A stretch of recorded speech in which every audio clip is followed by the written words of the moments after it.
ஓம் ஸ்ரீ மகாபெரிவா சரணம். மகாபெரிவா மகிமையில் இன்னைக்கு ஒரு அருமையான அனுபவம் சொல்லலான்னு இருக்கேன். பகல் நேரத்தில் தூங்கக்கூடாதுன்னு பெரியவா பிறருக்கு மட்டும் உபதேசித்ததில்லை. தானும் எத்தனை மைல்கள் நடந்தாலும் சரி, இடுப்புடைய மணிக்கணக்கில் பக்தர்களுக்கு தரிசனம் தீர்த்தம் கொடுக்க அமர்ந்திருந்தாலும் சரி, பகலில் உறங்க மாட்டார். அப்படியே என்றைக்காவது படுத்துக்கொண்டால் அது மிகவும் அபூர்வமாக நடக்கும் நிகழ்ச்சி. மிகவும் வயசான பின் உபவாசம் அதிகமான போது உடலில் சற்று அசதி உண்டானால் மத்தியானம் சற்று படுத்துக்கொள்வது தவிர்க்க முடியாததாக இருந்தது. அதுவும் கோரை பாயில்தான் படுத்துக்கொள்வார். சாதாரணமாக பெரியவா படுத்து கொண்டிருக்கும் போது யாராவது தரிசனம் பண்ண வந்தால் அவரை நமஸ்கரிக்க கூடாது என்பது நியதி.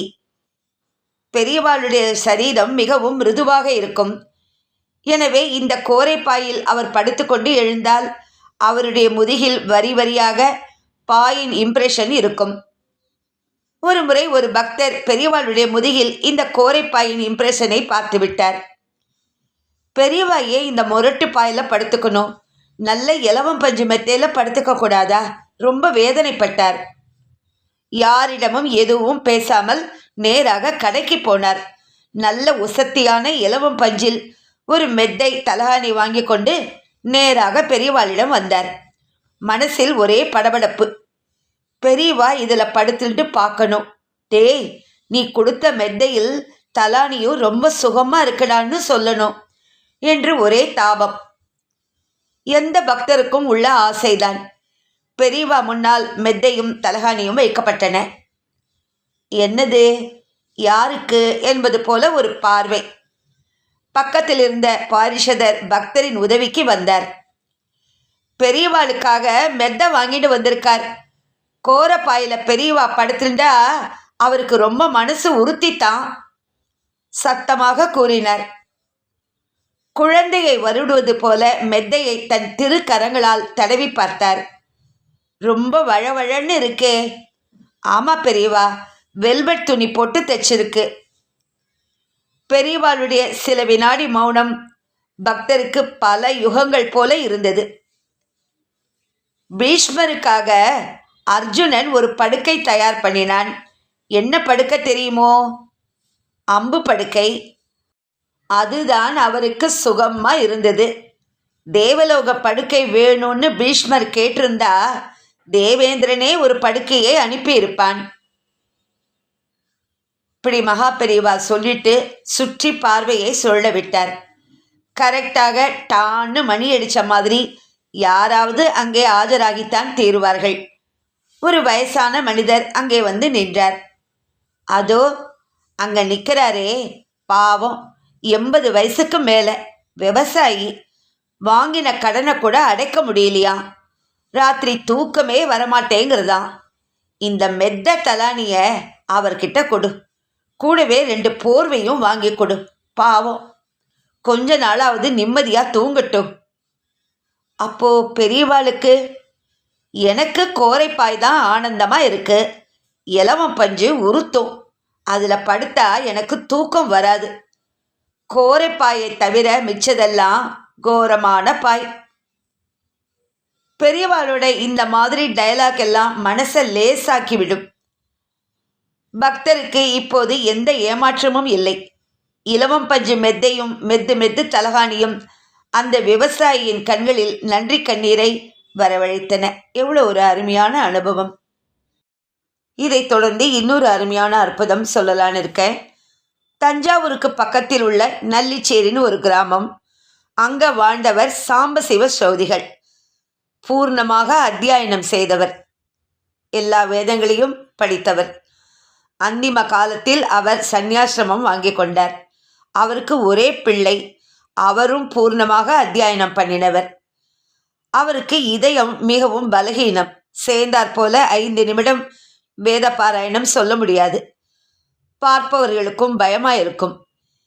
இதனால் அவரை மற்ற வைதிகர்கள் காரியங்களுக்கு கூப்பிடுவதில்லை. தாயாரும் அவரும் கஷ்ட ஜீவனம். கணீர் என்ற குரலில் வேதம் சொல்லும்போது ஆனந்தமாக இருக்கும். என்ன செய்வது? திடீரென்று பிராணன் போய்விட்டால் என்ன செய்வது என்று போதும் என்று சொல்லிவிடுவேன். முடிந்தவரை சகாயம் செய்து வந்தேன். இப்படி ஒரு பழக்கம் என்று சந்தானராமன் என்பவர் சொல்லுகிறார். இந்த கட்டுரையை எழுதியவர் திரு சந்தானராமன் அவர்கள்தான். தொடர்ந்து இந்த அற்புதத்தை கேட்கலாம்.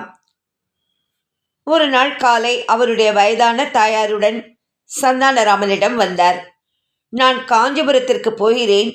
பெரியவாளை தரிசனம் செய்து இப்படி வேத அத்தியாயனம் செய்து சந்நியாசியான ஒருவருடைய பிள்ளை சாப்பாட்டுக்கு இல்லாமல் தவிக்கிறானே, எனக்கு வழி செய்யக்கூடாதா என்று கேட்கப் போகிறேன். அம்மாவும் கூட வருகிறார் என்றார். சந்தானராமன் அதற்கு சொல்கிறார், ஏன் பெரியவாளை தொந்தரவு செய்கிறாய்? நானே ஏதாவது ஏற்பாடு செய்கிறேன். இல்லை, நான் பெரியவாளை பார்க்க வேண்டும். எனக்கு டிக்கெட் செலவுக்கு பணம் கொடுத்தால் தேவலை என்றார். பஸ் டிக்கெட் வாங்கி கொடுத்து செலவுக்கும் பணம் கொடுத்து அனுப்பினார் சந்தானராமன். இதன் பிறகு மற்ற வேலைகள் இருந்ததால் இந்த விஷயத்தை மறந்துவிட்டார் சந்தானராமன். 10 நாட்களுக்கு பிறகு ஒரு நாள் காலையில் தாயாருடன் அந்த வேத பிராமணன் சந்தானராமன் இருக்கும் இடத்தில் வந்து காத்திருந்தார். காஞ்சிபுரம் போய்விட்டு வந்தாச்சா? பெரியவா என்ன சொன்னா என்று கேட்டார். என்ன சொன்னா? நான் சன்னியாசி ஆத்து பிள்ளை, வேத அத்தியானம் பூர்ணமாக பண்ணினவன். எந்த இடத்தில் வேண்டுமானாலும் கேளுங்கள், நான் சொல்வேன் என்றேன். என் சிரமத்திற்கு ஏதாவது உதவி பண்ண வேண்டும் என்றேன். இங்கேயே தாயாருடன் இரு சொல்கிறேன் என்றார் பெரியவா. பிறகு தினம் காலை மாலை தரிசனம் செய்து இதையே சொல்லிக் கொண்டிருந்தேன். திடீரென்று நேற்று சாயந்தரம் நீ ஊருக்கு போய் என்றார் பெரியவா. ஒரு பையனிடம் டிக்கெட் வாங்கி கொடுக்க சொல்லி என்னையும் அம்மாவையும் திரும்பி போக சொல்லிவிட்டார். பெரியவாளும் கையை விரிச்சுட்டா. இதை சொல்லும்போது கண் கலங்கியது. சந்தானராமனுக்கும் சங்கடமாயிருந்தது. பின் அவர்களை கிராமத்துக்கு பஸ்ஸில் ஏற்றி அனுப்பி வைத்தார். மணி 11 இருக்கும். காஞ்சிபுரத்திலிருந்து வரும்போது கையில் கொண்டு வந்த அதே துணிப்பையுடன் இவர் மட்டும் தனியே சந்தானராமன் இருக்கும் இடத்திற்கு வந்தார். முகத்தில் தெளிவு, ஒரே அழுகை, விக்கல், பேச முடியாமல் தவித்தார். சற்று நிதானித்து என்ன சொல் என்றார் சந்தானராமன்.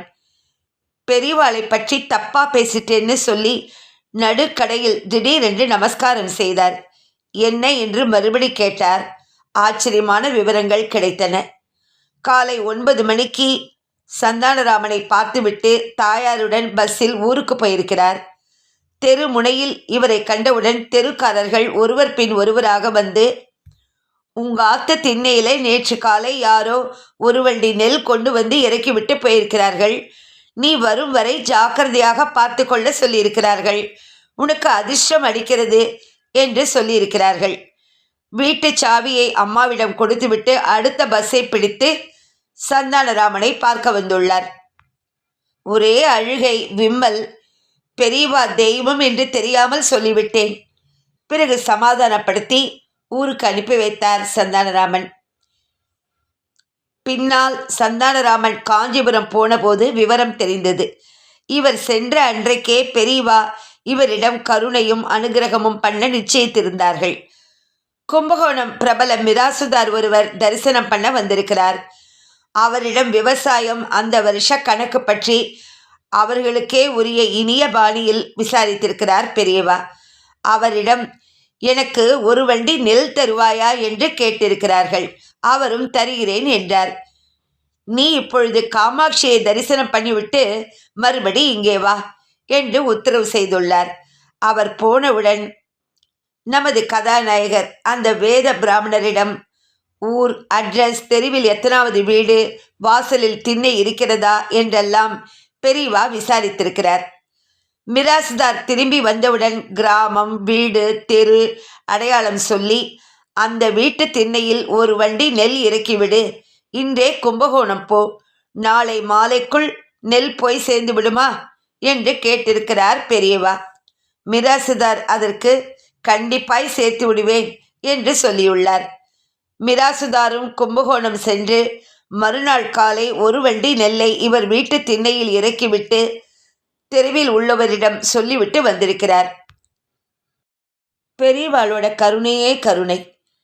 ஒரு வேதம் படித்த பிராமணர் குடும்பம் கஷ்டப்படக்கூடாதுன்னு அவள் சொன்னதை கேட்டு அவள் வீட்டுக்கு போகிறதுக்கு முன்னாடியே அவள் வீட்டு திண்ணையில் நெல்லை கொண்டு இறக்க செய்து இப்பேற்பட்ட கருணாமூர்த்தி அபார கருணா சிந்தும் ஞானதம் சாந்தி ரூபினம் ஸ்ரீசந்திரசேகர குரும் பிரணமாமி முதான்வகம். ஹர ஹர சங்கர ஜெய ஜெய சங்கர, ஹர ஹர சங்கர ஜெய ஜெய சங்கர, ஹர ஹர சங்கர ஜெய ஜெய சங்கர. ஓம் ஸ்ரீ மகாபெரிவா சரணம்.